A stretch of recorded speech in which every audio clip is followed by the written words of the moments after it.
Hello बच्चों, आप सभी का हमारे चैनल आरती एजुकेशन क्लासेस में स्वागत है। आज के वीडियो में हम आपके लिए लेकर आए हैं लर्निंग आउटकम्स आधारित लर्निंग गेट सामग्री गणित विज्ञान एवं सामाजिक विज्ञान कक्षा 7 के लिए। तो यहाँ पर हम लेकर आए हैं सामाजिक विज्ञान कक्षा 7। तो आइए बच्चों हम देखते हैं सामाजिक विज्ञान विज्ञान कक्षा 7 के लिए खंड ब विषय विज्ञान सत्र 2022-23। तो बच्चों यहाँ पर हम देखेंगे वर्कशीट 1 जो कि अध्याय 2 पर आधारित है, पोषक तत्व। तो देखिए हमने पिछले वीडियो में आपको खनिज के प्रकार और पोषक तत्व हमारे शरीर में किस तरह मिलते हैं वह समझाए। अब इस वीडियो में हम उस पाठ के प्रश्नोत्तर आपके लिए लेकर आए हैं। तो हमें प्रश्नोत्तर किस तरह से करना है ये भी हम आपको बता दे रहे हैं। प्रश्न नंबर 1 है, पोषक किसे कहते हैं। अब देखिए हम पोषक किसे कहेंगे, हमारे भोजन में उपस्थित कुछ घटक जो हमारे शरीर को पोषण देते हैं तथा शरीर की वृद्धि, विकास और मरम्मत के लिए आवश्यक है, हम पोषक कहलाते हैं। उन्हें हम क्या कहेंगे, पोषक। फिर है प्रश्न नंबर 2, पोषक के विभिन्न घटकों के नाम लिखिए। हमारे भोजन के मुख्य पोषक तत्व कार्बोहाइड्रेट, प्रोटीन, वसा, विटामिन तथा खनिज लवण है। पोषक के विभिन्न घटक कौन कौन से, हमारे भोजन के मुख्य पोषक तत्व कार्बोहाइड्रेट, प्रोटीन, वसा तथा खनिज लवण है। फिर है प्रश्न 3, ये हमारे शरीर के कार्बोहाइड्रेट की आवश्यकता हमारे शरीर में क्यों पड़ती है। तो हमारे शरीर को कार्बोहाइड्रेट की आवश्यकता ऊर्जा के मुख्य स्रोत होने के कारण पड़ती है। जो मुख्य स्रोत है ऊर्जा के, जिसकी वजह से हमारे शरीर को ऊर्जा की आवश्यकता पड़ती है। फिर है देखिए प्रश्न नंबर 3b, कार्बोहाइड्रेट के 5 स्रोतों के नाम लिखिए जिससे हमें कार्बोहाइड्रेट प्राप्त होता है। तो देखिए गेहूं, चावल, बाजरा, मक्का, आलू, गन्ना, पपीता, शकरकंदी आदि, यह क्या है, हमारे कार्बोहाइड्रेट के 5 स्रोत।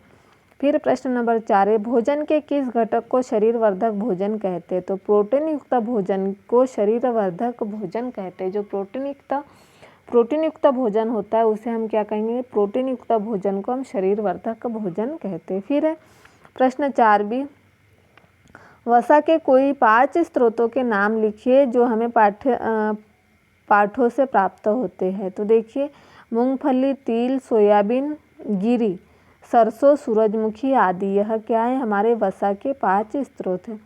फिर हमारे शरीर में विटामिन का क्या कार्य है। तो विटामिन रोगों से हमारे शरीर की रक्षा करता है। विटामिन क्या करता है, रोगों से हमारे शरीर की रक्षा करता है। विटामिन सी के कुछ स्रोतों के नाम लिखे। संतरा, नींबू, आंवला, टमाटर, अमरूद, मिर्च आदि, यह क्या है, हमारे विटामिन सी के कुछ स्रोतों के नाम है जिससे कि हमें विटामिन सी प्राप्त होता है। अब देखेंगे हम यहाँ अगला प्रश्न नंबर 7, हमारे शरीर को खनिज लवणों की आवश्यकता क्यों होती है। शरीर के उचित विकास तथा अच्छे स्वास्थ्य के लिए हमारे शरीर में अल्प मात्रा में खनिज लवणों की आवश्यकता होती है। हमारे शरीर के उचित विकास के लिए हमें किस चीज़ की आवश्यकता होती है, खनिज लवणों की आवश्यकता होती है। फिर निम्न के दो स्रोत लिखिए। जैसे आयोडीन के स्रोत, अदरक, पालक और मछली, यह क्या है, हमारे आयोडीन के स्रोत है। दूध, केला और मिर्च, यह क्या है, हमारे फास्फोरस, जिससे हमारे शरीर को फास्फोरस प्राप्त होता है। दूध, केला, मिर्च। लोहे का स्रोत, पालक और सेब, यह क्या है, हमारे लोहे का स्रोत। कैल्शियम के स्रोत, दूध और अंडा, यह क्या है, कैल्शियम के स्रोत है हमारे शरीर के लिए।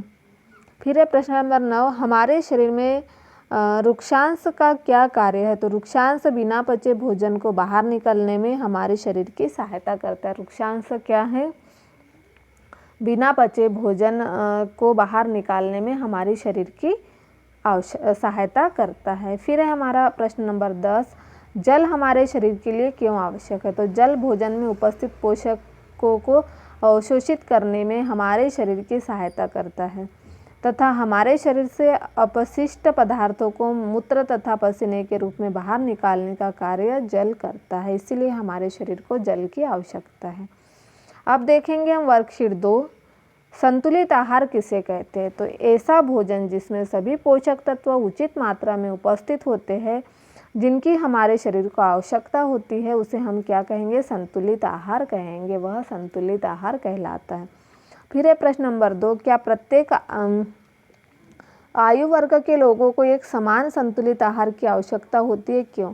नहीं, प्रत्येक आयु वर्ग के लोगों को एक समान संतुलित आहार की आवश्यकता नहीं होती। उन्हें अपनी आयु अनुसार संतुलित आहार की आवश्यकता होती है। आयु अनुसार ही संतुलित आहार दिया जाता है।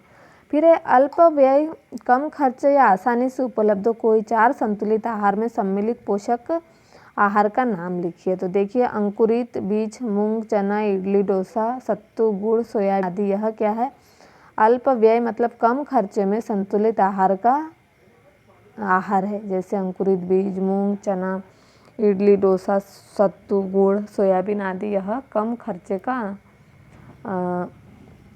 संतुलित आहार है। फिर देखेंगे हम अगला प्रश्न नंबर 4, किसी भी पोषक का अत्यधिक मात्रा में सेवन हमारे शरीर पर क्या प्रभाव डालता है? कोई एक उदाहरण द्वारा स्पष्ट करें।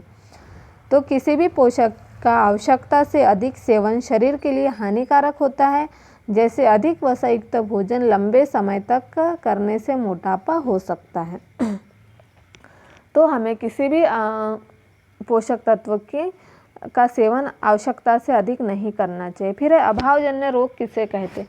वे रोग जो लंबी अवधि तक पोषक तत्वों के अभाव के कारण होते हैं उन्हें अभावजन्य रोग कहते हैं। वे रोग जो लंबी अवधि तक पोषक तत्वों के अभाव के कारण क्या होते हैं? अभाव के कारण होते हैं, उन्हें हम अभावजन्य रोग कहते हैं। फिर है प्रश्न नंबर 6, विटामिन ए की कमी से होने वाले रोगों का नाम व उनके लक्षण लिखिए। तो विटामिन ए की कमी से क्षीणता, दृष्टिहीनता, रतौंधी रोग हो जाता है। लक्षण कमजोर दृष्टि, अंधेरे रात में कम दिखाई देना, कभी कभी पूरी तरह दिखाई देना बंद हो जाता है। यह क्या है? क्षीणता, जिसे हम रतौंधी भी कहेंगे, दृष्टिहीनता। फिर है प्रश्न नंबर 7, विटामिन बी की कमी से होने वाले रोग का नाम व उसके लक्षण लिखिए। तो विटामिन बी की कमी से बेरी रोग होता है। लक्षण दुर्बल पेशियां और काम करने की ऊर्जा में कमी आ जाती है। फिर है प्रश्न नंबर 8, कैल्शियम की कमी से कौन सा रोग होता है व इसके लक्षण क्या है? कैल्शियम की कमी से अस्थियां और दंतक्षय होता है। लक्षण कमजोर अस्थियां व दंतक्षय, दांत कमजोर होना। कैल्शियम की कमी से हमें अस्थियां और दंतक्षय होता है और इसके लक्षण क्या है? कमजोर अस्थियां व दंतक्षय, दांत कमजोर होते। प्रश्न नंबर 9 है, आयोडीन व लोह की कमी से कौन से रोग हो सकते हैं? इसकी कमी को पूरा करने के लिए आवश्यक स्रोत क्या है? तो आयोडीन की कमी से घेंगा गॉइटर रोग होता है, जिससे इसका बचाव पालक, अदरक, मछली, आयोडीन युक्त नमक का सेवन करना। लोह अरक्तता यानी रक्त की कमी, इसका बचाव है पालक, सेब, यकृत का सेवन। यह क्या हो गया? लोह के से होने वाले रोग और उसके बचाव की, उससे किस तरह से हमें उसका बचाव हो सकता है, यह हमने यहाँ बताया। फिर है प्रश्न नंबर 10, सभी अभावजन्य रोगों की रोकथाम किस प्रकार की जा सकती? सभी अभावजन्य रोगों की रोकथाम संतुलित आहार ग्रहण करने से की जा सकती है। जो कि संतुलित आहार का पोषण हम करेंगे तो अभावजन्य रोग की रोकथाम की जा सकती है। फिर देखिए, यहाँ प्रोजेक्ट कार्य दिया है, भोजन में प्रोटीन के कोई 4 पादप स्रोत एवं कोई 4 जंतु स्रोत के नाम लिखकर दिए गए स्थान पर उनके चित्र बनाकर चिपकाइए। तो देखिए यहाँ चित्र, मटर, चना, तुअर दाल, मूंग दाल और सोयाबीन। तो यहाँ आप चित्र बना लीजिए, क्योंकि यहाँ स्पेस कम होने की वजह से हमने यहाँ चित्र नहीं लगाया। फिर जंतु स्रोत नाम और चित्र, मछली, अंडा, पनीर, दूध और मांस। यह क्या हो गया? हमारा जंतु स्रोत हो गया। तो मछली का चित्र यहाँ इतने स्पेस में यहाँ नहीं बन पा रहा था, इसलिए हमने यहाँ नहीं बनाया। आप अगर बना सकते तो ठीक है, नहीं तो मत बनाइए या चिपकाइए भी मत। ठीक है बच्चों।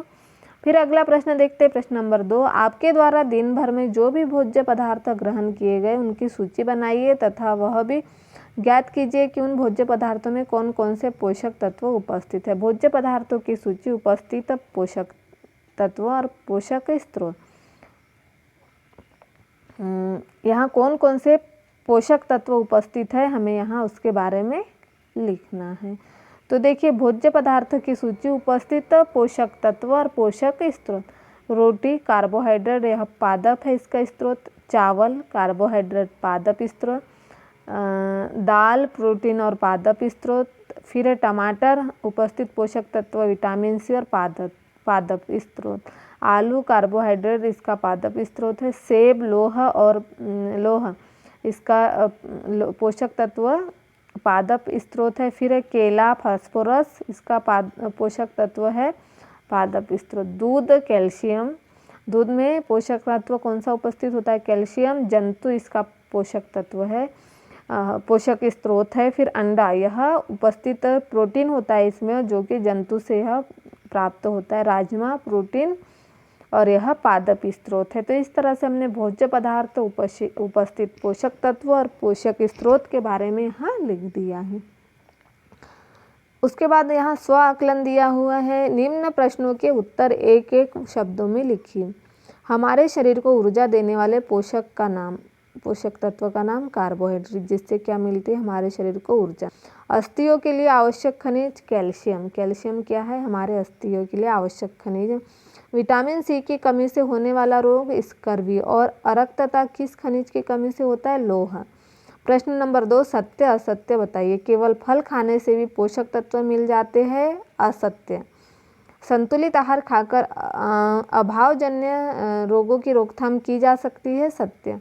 कुरकुरे चिप्स में सभी पोषक तत्व पर्याप्त मात्रा में होते हैं? असत्य। फिर अधिक मात्रा में किसी पोषक तत्व को ग्रहण करना हानिकारक होता है? सत्य। सही जोड़ी मिलाइए। देखिए रोगों का नाम दिया हुआ है और पोषक तत्व की कमी से होता है। तो beriberi vitamin B, rickets vitamin D, scurvy vitamin C और अस्थिया और दंतक्षय कैल्शियम, यह इनमें क्या पाया जाता है? कैल्शियम पाया जाता। फिर प्रश्न नंबर 4, सही विकल्प का चयन कीजिए। विटामिन के पादप स्रोत क्या है? मछली, अंडे, नींबू और दूध। तो विटामिन के पादप स्रोत क्या है? नींबू। आयोडीन की कमी के कारण होने वाला रोग दृष्टिहीनता, घेंगा, गोइटर, मोटापा या चेहरे पर सूजन।